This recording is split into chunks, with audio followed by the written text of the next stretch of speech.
किसी ने कमाल की बात कही है कि ऊपर उठने में वक्त तो लगता है, फिर चाहे सूरज ही क्यों ना हो, धीरे धीरे उठता है। हेलो एवरीवन, मैं जेश किशोरवानी आप सभी के सामने एक बहुत शानदार स्टोरी के साथ वापस आ गई हूँ। तो एक राज्य की बात है ये, जहाँ के एक पंडित जी थे जो कि बहुत ज़्यादा प्रसिद्ध थे वहाँ पे। तो जो वहाँ के राजा थे ना, वो उन्हें राज दरबार में बुलाए, उनकी बहुत तारीफ की क्योंकि वो इतने प्रसिद्ध थे अपने वहाँ पे काम के लिए, ईमानदारी के लिए। तो उनकी बहुत तारीफ की गई राज दरबार में और उनको बहुत ज़्यादा खुशी मिली सब सुनकर। फिर जैसे ही वो पंडित जी वापस जा रहे थे अपने घर, तो जो वो राजा जी थे वो उन्हें तुरंत रोके और कहे कि तुम्हारे पास इतनी बुद्धि है, तुम इतने ज़्यादा प्रसिद्ध हो पूरी जगह में, पर तुम्हारा बेटा इतना मूर्ख क्यों है?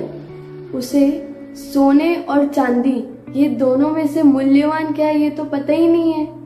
पंडित जी को बहुत ज़्यादा बुरा लगता है सब सुन करके कि ये कैसे मेरे बेटे के बारे में ऐसा बोल सकते हो, मेरा बेटा ऐसे कैसे मूल्यवान नहीं समझ पा रहा है। अब जैसे ही पंडित जी अपने घर गए वापस, तो फिर उनका एकदम गुस्से में तो वो थे कि उनके बेटे की इतनी बेइज्जती कर दी गई थी और उनकी भी, तो वो बहुत ज़्यादा गुस्से में थे। और जैसे ही वो घर गए, उनका बेटा एक मग में लेकर आ रहा था उनके लिए पानी कि लीजिए पिताजी पीजिए। तो वो पंडित जी इतने गुस्से में थे, वो बोले कि ये सब पानी वानी छोड़ो, तुम मुझे ये बताओ कि सोने और चांदी ये दोनों में से सबसे ज़्यादा मूल्यवान क्या है? तो उनका बेटा कहता है कि सोना। तो उसके जो पंडित जी रहते हैं वो कहते हैं कि हाँ, तुमने तो सही कहा कि मूल्यवान ज़्यादा सोना है। फिर वो राजा जी मुझे ऐसा क्यों बोल रहे थे कि तुम्हें इन दोनों में फ़र्क ही नहीं पता है? तो वो लड़का कहता है कि देखिए, मैं आपको सब बात समझाता हूँ। मैं जब स्कूल जा रहा रहता हूँ तो उस टाइम में वही राजा जी लोग एक दरबार लगाते हैं जिसमें सभी को बुलाया जाता है और मुझे भी वो लोग हर दिन बुलाते हैं और उससे सबसे कहते हैं कि इसमें से सोना और चांदी इन दोनों में से ज़्यादा मूल्यवान क्या है, और जो तुम्हें मूल्यवान लगता है तुम उसे लेके जा सकते हो। तो मैं वहाँ से चांदी के सिक्के लेकर के आता था। तो उसके जो पंडित जी रहते वो कहते कि जब तुम्हें पता है कि सोना और चांदी में सोना ज़्यादा मूल्यवान है, तो तुम चांदी के सिक्के क्यों लेके आते थे?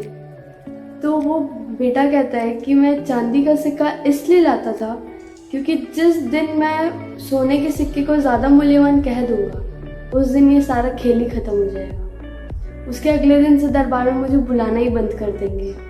और वो पंडित जी को अंदर दूसरे रूम में लेकर के जाता है और एक संदूक को वो खोलता है जिसके अंदर बहुत सारे चांदी के सिक्के रहते हैं। तो वो उन्हें बताता है कि ये चीज़ डेली होती है, मैं डेली स्कूल जा रहा रहता हूँ, लोग मुझे डेली बुलाते हैं और मैं हर दिन एक चांदी का सिक्का लेके आता हूँ। अगर मैं सोने का सिक्का जिस दिन ले आया उस दिन ये सारा खेल ख़त्म कर देंगे।